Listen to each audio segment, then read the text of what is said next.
I'm Nicole, and I'm here with my group Abigail, Kong, and Daisy, and we're here to tell you a little bit more about wildfires in the West and why they're such a wicked problem in sustainability today. So, one of the first questions that you might think of when it comes to wildfires is why are they so important? One of the first reasons that we thought of is the alarming rate at which they're increasing. If you want to take a look at the graph in the top right hand corner, this is showing that across the western United States, the average annual number of large fires, meaning they're over 1,000 acres, has more than tripled between the 1970s and the 2010s.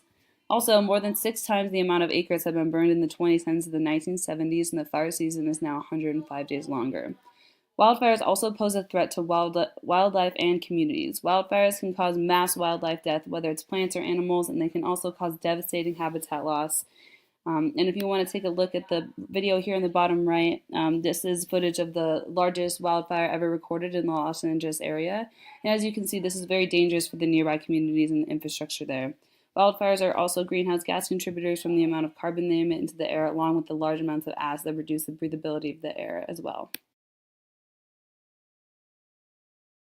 Next, we want to discuss wildfires in regards to climate change. And the first thing that we want to mention is the complexity of the relationship between these two topics, because wildfires can be a contributor to global warming and climate change with the greenhouse gases that it is emitting, but wildfires are also a result of climate change. And as you can see from this chart to the right, these increasing temperatures of global warming are resulting in earlier snowmelt, a drier terrain, and this creates what we want to call a fire welcoming environment. And this is causing these increases in wildfires and all the dangers that come along with them.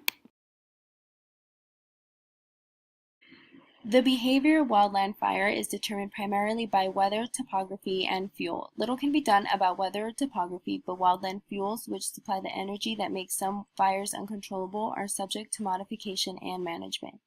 Fuel management is the planned manipulation of the amount, composition, and structure of the biomass within wildland ecosystems for the purpose of modifying potential fire behavior and effects. Fuel is accumulated live and dead plant biomass. Fuel moisture, chemical composition, size, and structural arrangement on the landscape influence the conditions under which fuel will burn, as well as help characterize the resulting fires.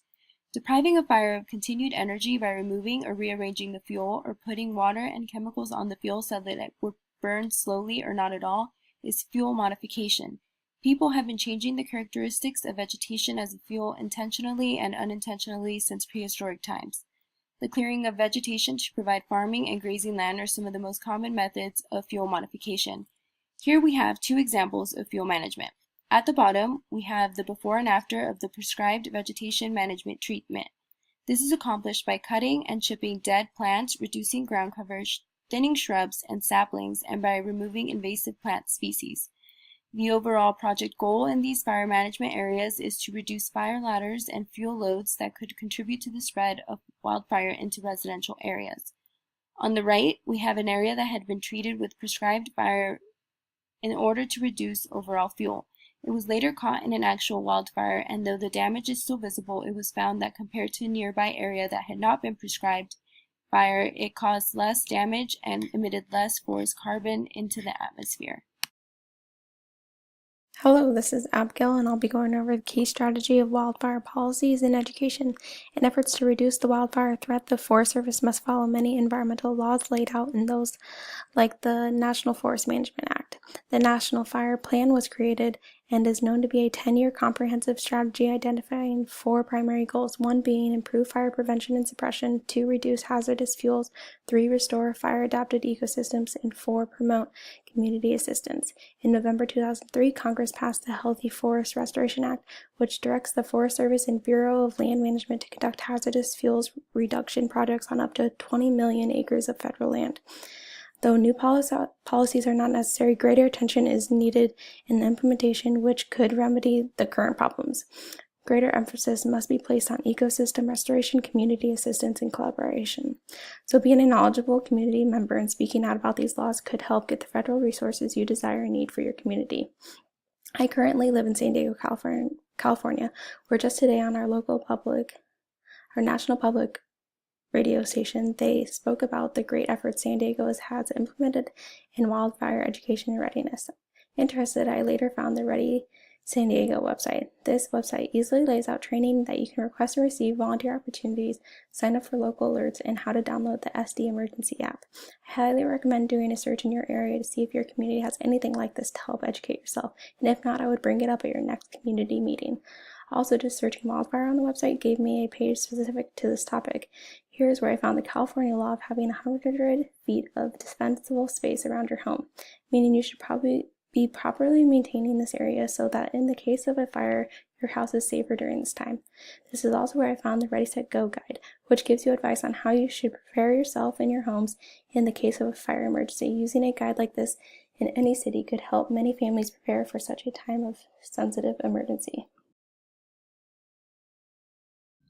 Wildfires are mostly caused by human activities, so if we can take some actions to reduce the wildfire rate, it will be real helpful. Here are some suggestions for us to make a difference. First is to call 911 once you noticed an unattended fire. And when we doing campings on campsite, we need to put out fires completely. And when we use fuel-powered applications, we need to make sure fuel-powered applications are cold when refilling. Discarding flammables anywhere in camping sites is prohibited. For local residents, when burning waste in backyards, avoid other flammables in backyards, and keep fire extinguishers around to put fires under control. And here is our team member contributions. We doing the contributions equally for everyone in our team. Here is our references.